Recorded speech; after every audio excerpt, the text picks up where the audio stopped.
नमस्कार मेरे सारे प्यारे व्यूवर्स, मैं कृष्ण कंडारा आज आप लोगों के साथ डिस्कस करने जा रहा हूं 12th फिजिक्स का ही एक बहुत important topic Wheatstone bridge.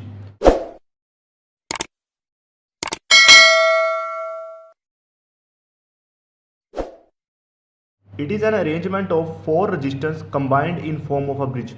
Bridge की तरह, किसी पुल की तरह अगर चार रेजिस्टेंस को अरेंज कर दिया जाए, उस अरेंजमेंट को हम लोग क्या बोलते हैं? Wheatstone bridge. जैसे कि डायग्राम में दिखाई दे रहा होगा आप लोगों को, पी क्यू आर एस चार ऐसे रेजिस्टेंस है जिनको एक ब्रिज की तरह अरेंज किया गया है। ठीक है। A galvanometer G is connected between point B and D. B और डी के बीच में गैल्वेनोमीटर लगा दिया, या हम कह सकते हैं जो पॉइंट पोटेंशियल डिफरेंस से जुड़े हुए हैं उसके अपोजिट पॉइंट के बीच में गैल्वेनोमीटर को जोड़ना है। ब्रैकेट में क्या लिखा मैंने? Opposite to point connected with source of EMF. क्या कहना चाहता है व्हीटस्टोन ब्रिज? व्हीटस्टोन ब्रिज का प्रिंसिपल क्या है? प्रिंसिपल है if galvanometer show no deflection. अगर गैल्वेनोमीटर कोई डिफ्लेक्शन शो ना करे, मतलब गैल्वेनोमीटर में से अगर कोई करंट नहीं जाएगा तभी डिफ्लेक्शन शो नहीं होगी। मतलब अगर आई जी अगर जीरो हो तो क्या होगा? P by Q R by S होगा। तो क्या होगा? P by Q R by S होगा। इसे हम लोग बोलते हैं balance condition of Wheatstone bridge. इसी को हम लोगों ने आज प्रूव कर। तो चलिए बढ़ते हैं प्रूफ की तरफ। प्रूफ के लिए देखिए मैंने वही डायग्राम लिया है। ठीक है। किरचॉफ के करंट रूल के हिसाब से, जो फर्स्ट रूल था उसके हिसाब से हम लोगों ने करंट को डिवाइड किया। देखिए ये आई करंट आया, यहां आके करंट दो भागों में डिवाइड होगा। मान लीजिए यहाँ आई वन गया है तो यहाँ कितना जाएगा? चलिए एक एग्जांपल समझते हैं। मान लीजिए 13 करंट है, 13 करंट यहाँ आया, 7 यहाँ चला गया, पीछे कितना बचा? 6। कैसे पता लगा? 13 माइनस 7। इसी तरह से आई करंट आया, आई वन यहाँ गया है तो यहाँ कितना बचेगा? आई माइनस आई वन। ठीक है। अब ये आई वन करंट यहाँ बढ़ा, यहाँ जाके फिर डिवाइड होगा, यहाँ आई जी चला गया, गैल्वेनोमीटर में से करंट आई जी चला गया। ठीक है। तो यहाँ कितना जाएगा? आई वन माइनस आई जी। ये करंट यहाँ चला गया। ठीक है। अब ये यहाँ बढ़ रहा है, ये भी यहाँ जा रहा है, दोनों एक ही डायरेक्शन में है। आने वाले करंट जाने वाले करंट के बराबर होंगे तो इन दोनों का सम ही आ जाएगा, आई minus I one plus I जी। इसी तरह से ये करंट यहाँ और ये करंट भी यहाँ बढ़ रहा है। ठीक है। यहाँ दोनों करंट मिलेंगे क्योंकि आने वाले करंट जाने वाले करंट के बराबर होता है, किरचॉफ फर्स्ट रूल बोलता है। दोनों को अगर आप लोग जोड़ोगे तो आई करंट आएगा। अगर आपका ये वापिस आई करंट नहीं आता है तो यहाँ आप लोग कुछ गड़बड़ कर रहे हो। आई दिया है तो वापिस भी आई आएगा। ठीक है। प्रूफ को समझने के लिए देखिए क्या करते हैं। पहले की के को क्लोज करते हैं, मतलब इसको ऑन करेंगे यहाँ से, और फिर K1 को। ठीक है। यहाँ K1 है, उसके बाद की K1 को ऑन करेंगे। ठीक है। देखिए पहले ए बी डी ए पे क्लोज लूप रूल लगाएंगे जो कि वोल्टेज वाला रूल है। उसके अकॉर्डिंग क्या है? देखिए हम लोगों ने ऐसे चल रहे हैं हम लोग। ठीक है। करंट इनटू रेजिस्टेंस,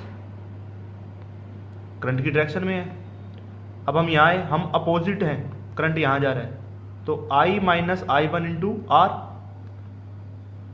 करंट की डायरेक्शन में है, I one into P is equal to 0। First equation तैयार होगी हमारी। ठीक है। फिर हम लोग लगाते हैं close loop rule B C D B पर। करंट की देखिए, करंट की डायरेक्शन में I G into G, current की डायरेक्शन में I minus I one plus I G into S. Current की अपोजिट डायरेक्शन में तो माइनस आएगा, minus I one minus I G into Q. दूसरी इक्वेशन तैयार होगी, 0 के इक्वल होगी। ठीक है। अब गैल्वेनोमीटर की कंडीशन क्या थी? अगर galvanometer show no deflection that is I G equal to 0, हम लगा देते हैं condition I G equal to 0, तो 1 और 2 कैसी बन जाएगी देखते हैं। तो जो इक्वेशन 1 थी उसमें आई जी वाला फैक्टर खत्म हो गया, बचा सिर्फ ये। मैंने प्लस वाली टर्म को यहाँ लिख लिया और माइनस वाली को वहां भेज दिया, इसको थर्ड इक्वेशन नाम दे दिया। इसी तरह से सेकंड इक्वेशन में भी आई जी वाली टर्म को खत्म कर दिया, क्यू वाले फैक्टर को यहाँ रख लिया और दूसरे फैक्टर को वहां भेज दिया। थर्ड और फोर्थ नाम दिया, थर्ड को 4 से डिवाइड कर देते हैं। ठीक है जी। इसको इससे डिवाइड, इसको इससे डिवाइड कर दिया, जो कटना था कट गया, बैलेंस कंडीशन प्रूव होगी। वीडियो अच्छी लगी है तो कृपया इसको लाइक और शेयर जरूर कीजिए। Thank you. चलिए अब हम लोग डिस्कस करते हैं व्हीटस्टोन ब्रिज की एप्लीकेशन मीटर ब्रिज।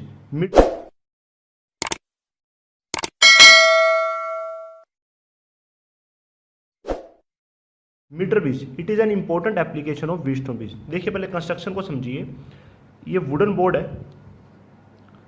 एक्स और वाई पॉइंट के बीच में एक मैग्नीन की वायर को लगाया गया है जिसका resistance per unit length small are है। उससे हमें कोई मतलब नहीं है, वैसे भी स्मॉल आर हो, कैपिटल आर हो, 15 हो, 18 हो, 20 हो, 22 हो, उससे ठीक है कोई फर्क नहीं पड़ेगा, जैसे कि हम लोग आगे कैलकुलेशन में देखेंगे। बस हम लोगों ने एक लो रेजिस्टेंस वायर को यहाँ लगाया है, ठीक है। उसके पैरेलल में हम लोगों ने एक लगाया है मीटर स्केल, जो कि 0 से लेके 100 सेंटीमीटर तक रीडिंग बताता है, ठीक है। Between point A and B एक रेजिस्टेंस बॉक्स लगाया गया, रेजिस्टेंस बॉक्स जहां हम लोग रेजिस्टेंस की वैल्यू, ठीक है, अपनी इच्छा के अनुसार हम लोग ले सकते हैं। सी और डी के बीच में हम लोगों ने वो रेजिस्टेंस लगाया है जिसकी वैल्यू कैलकुलेट करनी है। हम मीटर ब्रिज की हेल्प से अननोन रेजिस्टेंस की वैल्यू को कैलकुलेट कर सकते हैं, ठीक है। ई पॉइंट से एक वायर आ रही है जिसके साथ एक की लगी हुई है, गैल्वेनोमीटर लगा हुआ है और फ्री एंड पे एक जॉकी लगी हुई है। ये जॉकी यहाँ स्लाइड कर सकती है, यहाँ स्लाइड कर सकती है, ठीक है। एक्सटर्नल सर्किट के अंदर एक सोर्स ऑफ पोटेंशियल डिफरेंस है और एक की लगी हुई है, एक्सटर्नल सर्किट कंप्लीट हो गया, ठीक है जी। कंस्ट्रक्शन समझ में आई? क्या है? वुडन बोर्ड है, एक्स और वाई के बीच में मैग्नीन की वायर लगाई गई है, उसके पैरेलल में एक मीटर स्केल लगाया गया है, ए और बी के बीच में रेजिस्टेंस बॉक्स लगाया गया है, सी और डी के बीच में वो रेजिस्टेंस जिसकी वैल्यू कैलकुलेट करनी है लगाया गया है। ई पॉइंट से एक वायर आ रही है जिसके साथ एक की लगाई हुई है, गैल्वेनोमीटर लगाया हो, फ्री एंड पे जॉकी लगाई है जो कि स्लाइड कर सकती है, ठीक है। कंस्ट्रक्शन देखिए, साथ साथ पढ़ते हैं। Whole apparatus is arranged on wooden board, wooden board पे अरेंज है सारा। Between point A and B a resistance box is connected, A और बी के बीच में रेजिस्टेंस बॉक्स लगाया गया है। Between point X and Y a manganin wire of 100 centimetre is connected, X Y के बीच में एक मैग्नीन की वायर लगाई गई है, ठीक है। और metre scale of 100 centimetre is attached parallel to the manganin wire, manganin wire के पैरेलल में एक स्केल लगाया है, मीटर स्केल, जो कि 100 सेंटीमीटर तक की रीडिंग शो करता है। द रेजिस्टेंस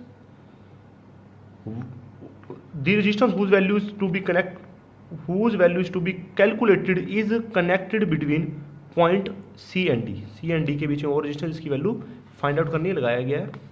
उसके बाद क्या है? From point E a wire with key K1 and galvanometer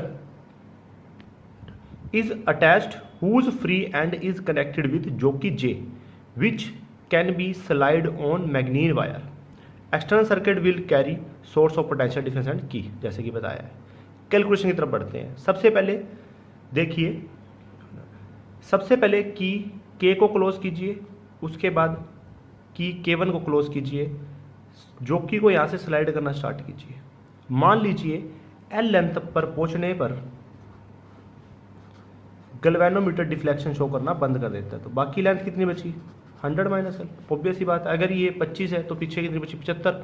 अगर ये 30 है तो पीछे कितनी बची? 70, ठीक है। अगर ये 40 है तो पीछे कितनी बची? 60, ठीक है। ये अगर एल है तो पीछे कितनी बचेगी? 100 माइनस एल, ठीक है। जो कि वो स्लाइड करना स्टार्ट करते हैं, मान लेते हैं एल लेंथ पर पहुंचने के बाद गैल्वेनोमीटर डिफ्लेक्शन शो करना बंद कर देता है। आर अगर रेजिस्टेंस पर यूनिट लेंथ है, देखिए 1 सेंटीमीटर का आर रेजिस्टेंस है तो एल सेंटीमीटर का एल आर होगा, मैंने उसको पी बोल दिया। 100 माइनस एल का कितना होगा? 100 माइनस एल इंटू आर, उसको मैंने क्यों बोल दिया।